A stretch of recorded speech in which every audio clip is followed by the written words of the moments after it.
Thanks. Is there a clicker? Yes. Great.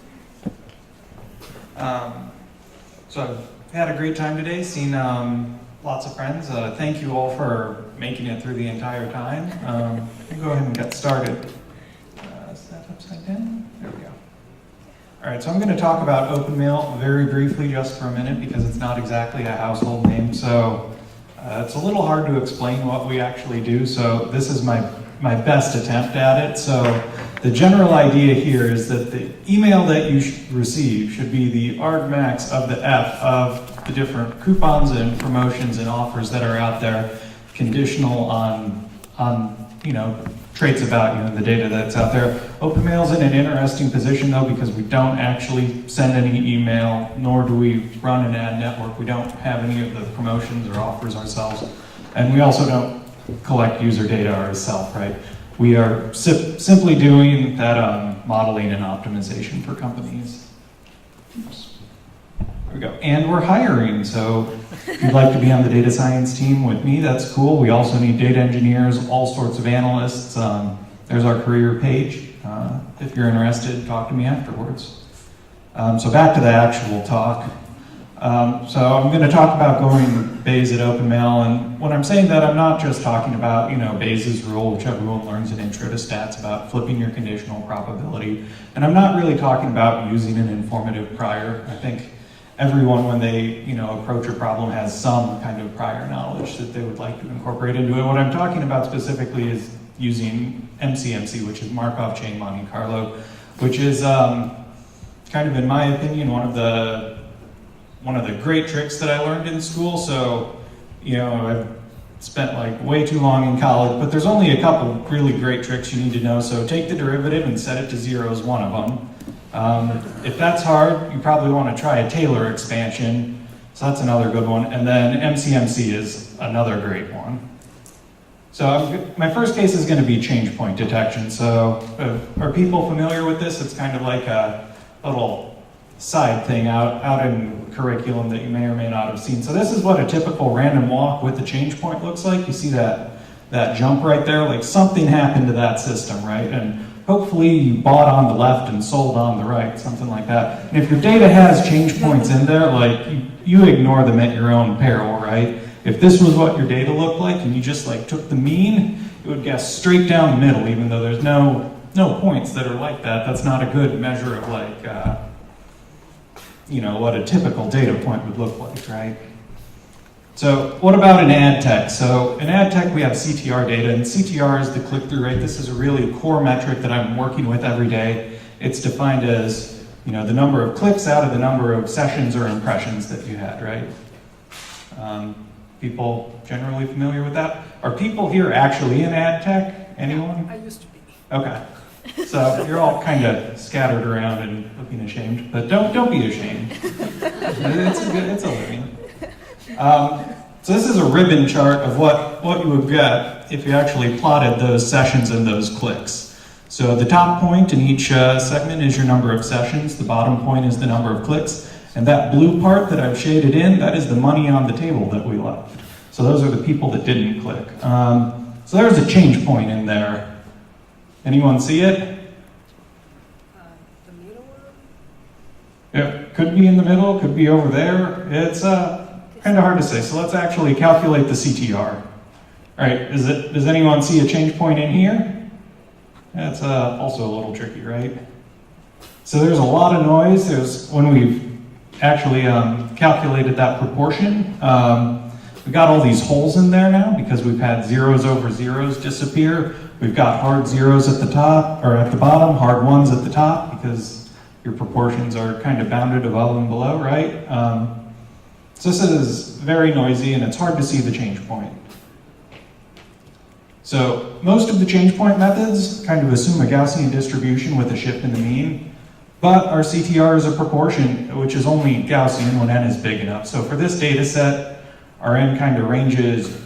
Sometimes there's 0, sometimes there's 8. Usually it's around 3. So n is probably not big enough. Most off-the-shelf change point methods also assume homoscedasticity within blocks. And what that means is it's assuming that there is a constant variance within each of those groups. And we know that that's not true in our case because the number of sessions is changing, and that's actually driving the change in precision or variance in the data. So what can we do instead? Let's actually set up a full probability model. We'll use a beta binomial for our outcome with the change points in there.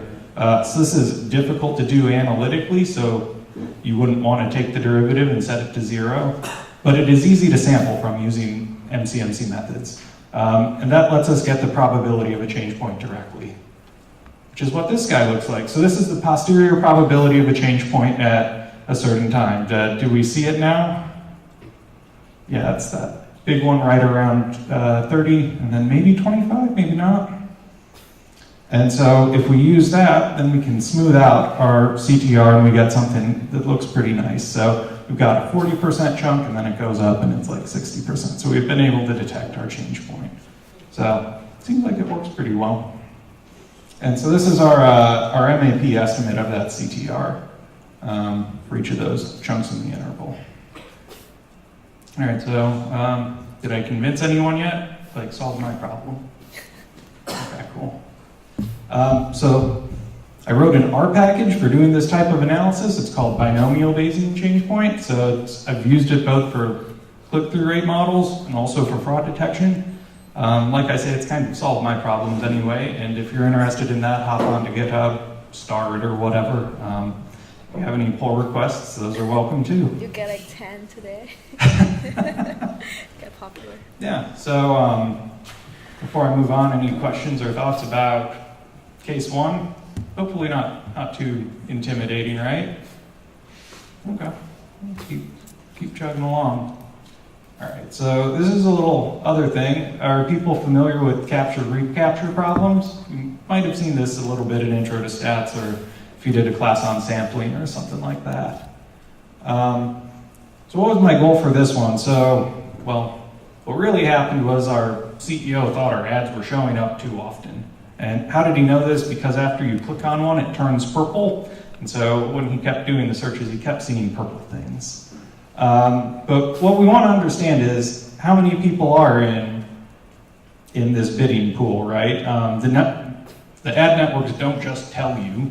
You can't just ask them and then they tell you, oh, there's 30 people bidding against you. And there's some business risks here. So if there's a certain category and there's tons and tons of bidders, like even if you're putting in your bid, it's never going to show up anyway, and you're better off spending your energy elsewhere.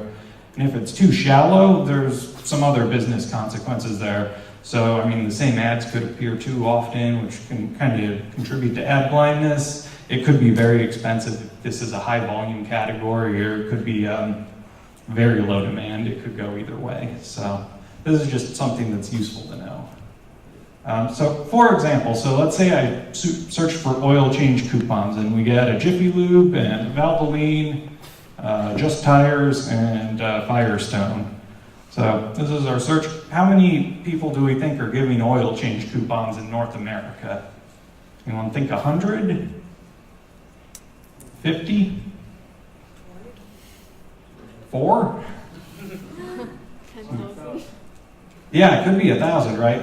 We don't know from one search. So what happens if we do another search?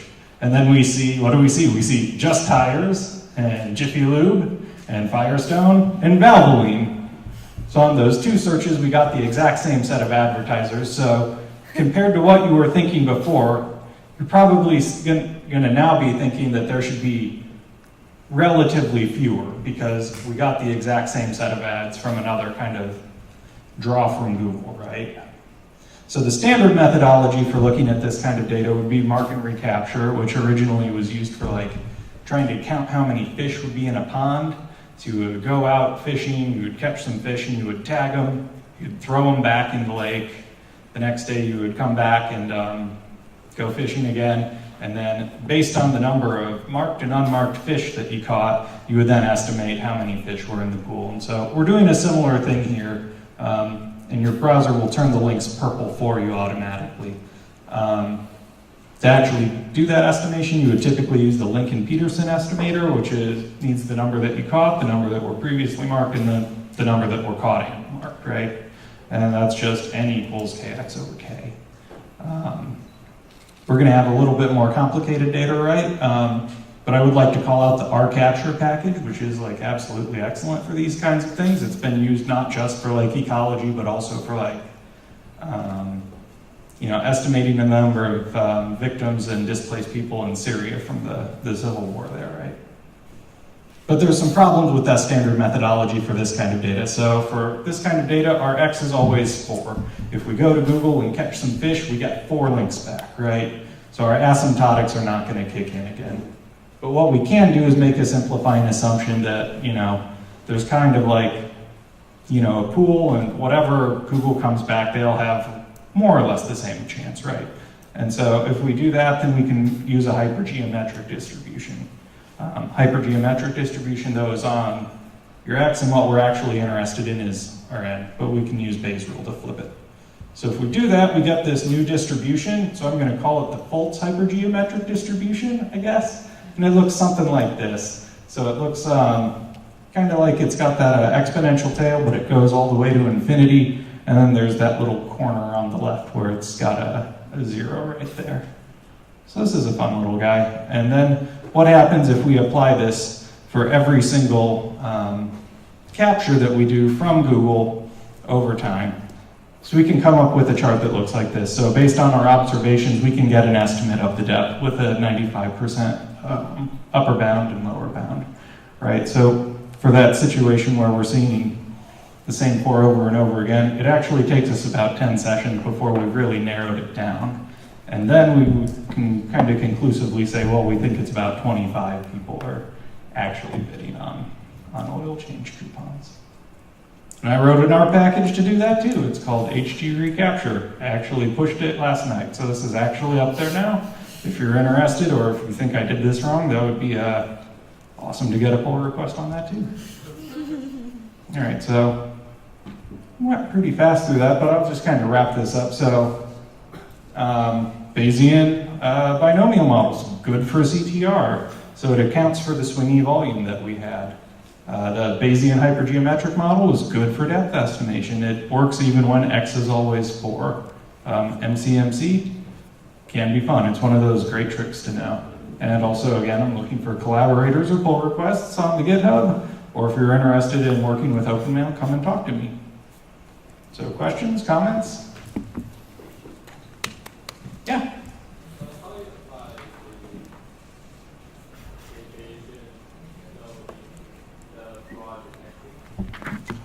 So the question was, how would we apply the binomial change point to fraud detection? So in that case, it would be very, very similar, but instead of your outcome being clicks over sessions, it would be fraud over sessions, for example. It's going to be much more unbalanced, but it seems to work. Yeah.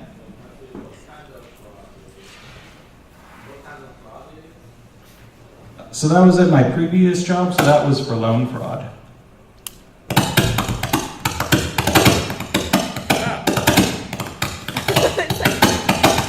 I'm not doing anything. Okay. Sorry about that.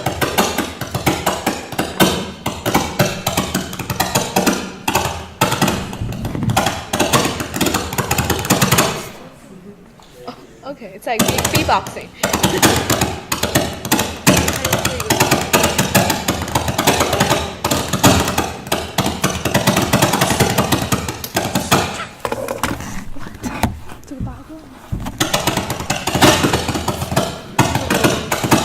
Turn off the speaker, I can just talk loud. Oh, you can use this one.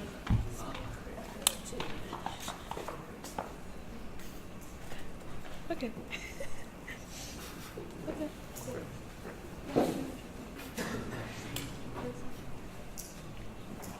I'll just talk loud, it's cool. Oh. Did we get this working? Okay, cool. Yeah.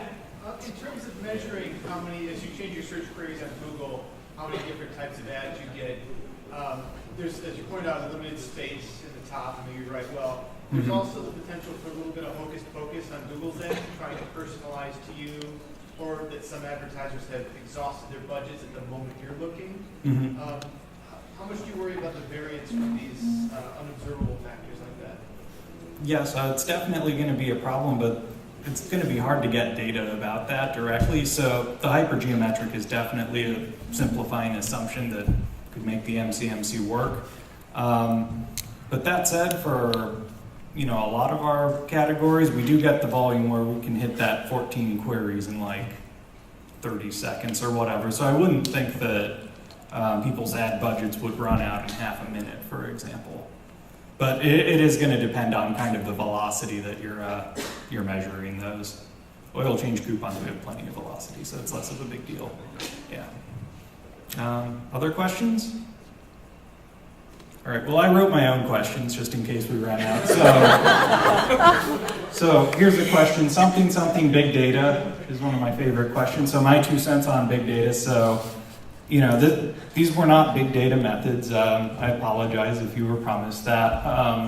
So for the change point, we were working on 50 data points. For the HG recapture, we were working on 14. But if your method is wrong for a small data set, like it's probably big wrong on big data. Having all that extra data isn't going to help you. You can't assume the asymptotics kick in if your model's not right to begin with. If there's change points in your data and you just ignore it, aggregating over all of those is probably only going to make it worse. And if you're referencing big data in terms of do these things scale well, I think they scale pretty well cross-sectionally. That means we can run these samplers on a bunch of different categories and get our things back. Might want to do a little adjustment for multiple testing, but we're bad tech. We can play a little loose with the rules there. They may also scale okay longitudinally. So because of change point splitting things into blocks, you can conceptually do the MCMC with in kind of like a divide and conquer fashion. But that said, so like super old data is kind of less valuable to me anyway. There's not a lot of predictive power from data from 2 years ago, so we just kind of unload it from the database at some point if things start getting slow. Any other questions? Someone's trying to get me to say something controversial. Yeah. You're considering about the randomly generating the queries and getting the results of the ads. So what if Google assumes that there is some kind of ranking of the advertisers and displays the ads more often from the advertisers that have high ranking? So does this consider interval? So it doesn't explicitly consider that. Repeat that question. Oh, yeah, so the question was, so in Google's bidding system, there are some people that are better customers or whatever and would be more likely to be shown. They big bid or whatever, and so how does this model take that into account? And the shorter answer is it doesn't. So if there's 10 people that are bidding $10 a click and then another 100 people that are bidding like 50 cents, those people bidding 50 cents may as well not exist for the user experience, right? So it doesn't try to account for them at all until the point where those people with the high bids have like exhausted their ad budget, and then those lower ones start popping up again. And then when that happens, the Bayesian update should kick in and start expanding that confidence band. So what if you want to include this kind of data into your project, so what would you do in the future? Yeah, so if I had access to that kind of data, which I don't because people kind of keep their bids secret, for example, that would be certainly something that I would want to plug in. And then you don't even really need to do any modeling of uncertainty. You can just kind of replay people's bidding strategies, for example, and back your way into how many people would show up that way, right? But the problem I was working with is since Openmail doesn't actually run an ad network itself, we're kind of having to figure these things out using whatever data we do have. Yeah. What is an incremental algorithm which is increasing my bid by a small percentage and just checking up whether I'm coming in the result or not? Help me find out how many people are actually bidding or how many people are in the top 4, top 5, and what are their bids. Like if I start from maybe 0.01, and I keep on incrementing, checking whether I'm coming in the top 4. If I realize that, okay, maybe at 0.06 and 0.05 I was not coming in, and 0.06 I am, surely probably this person who's bidding at 0.55, 0.05. Yeah, we've definitely meditated on something like that before, where if our bids are coming us and putting us in the 4th slot instead of closer to the top, that means we might want to increase it, right?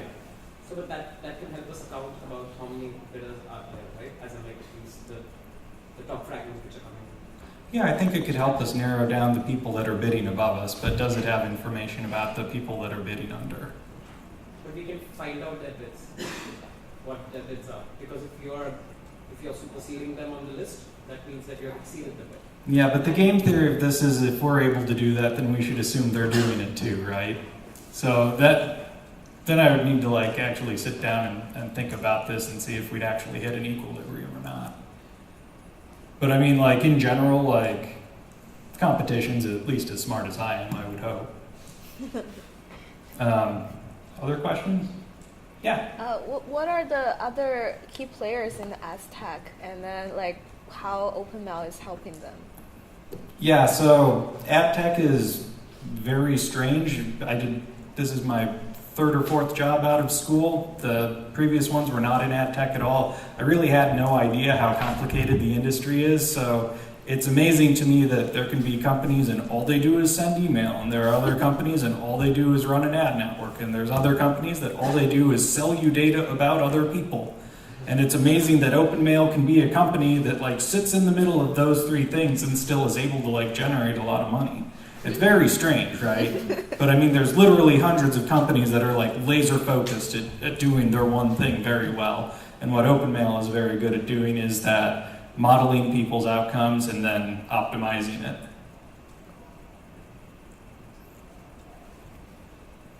I see you have other questions.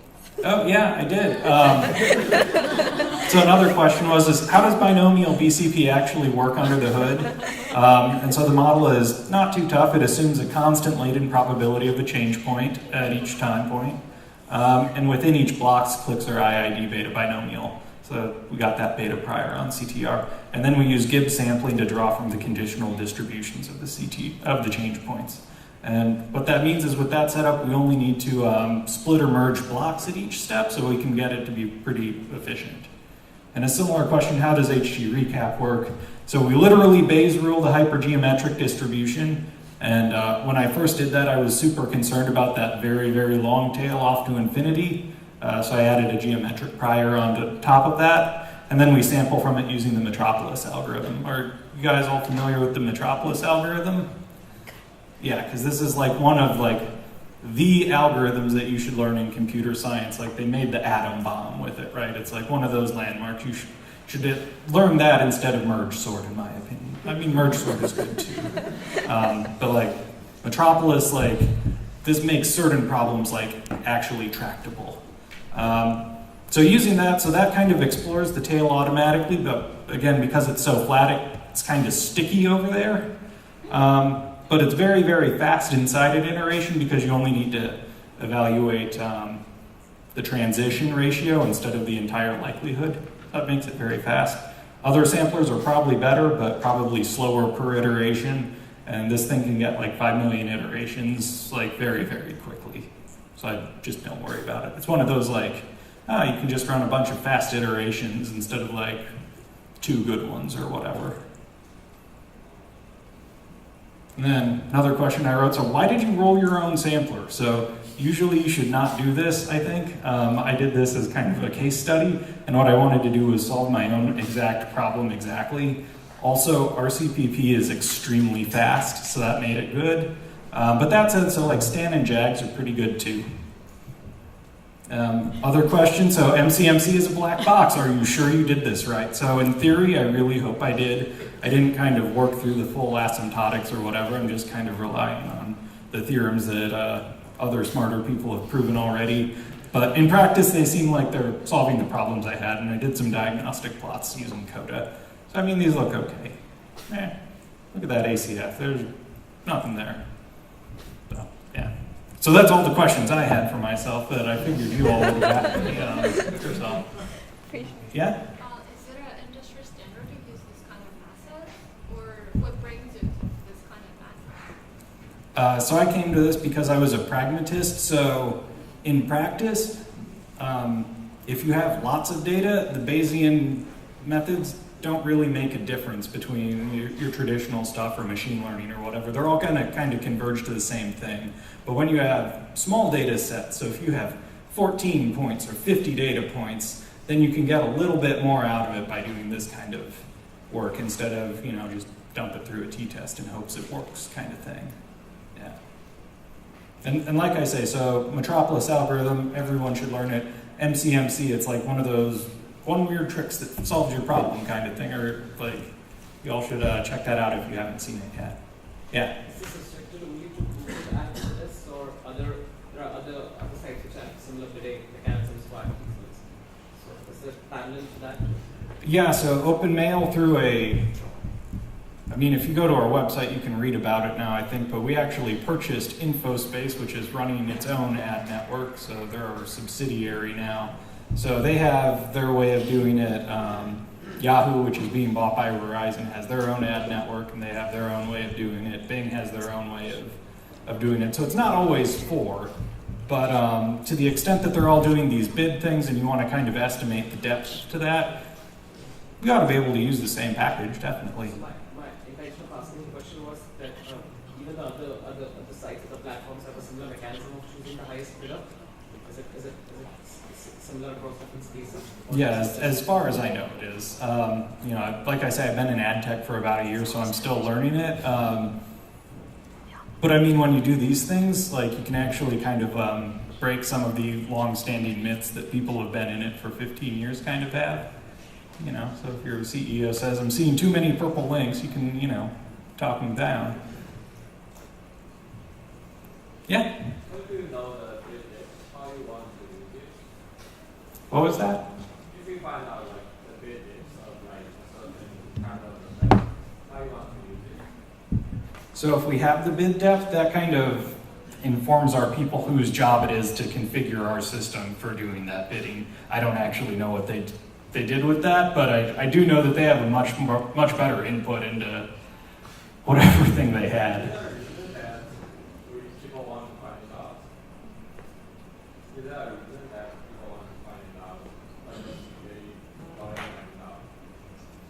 Right, so one thing is there are a lot of people that want oil change coupons, so if we can understand that bidding pool, we can get the people that want those more efficiently, and then not send the oil change coupons to people that don't drive.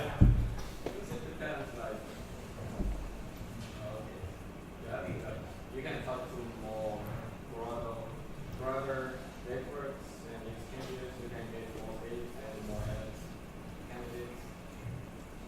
Yeah, there's, that's kind of, the marketplace is very wide open. There's a lot of things we could do. Get there sooner or later, I guess, yeah. Okay, great. Well, thank you all for your great questions. Happy to be here. I'll be around for another 10 minutes or whatever.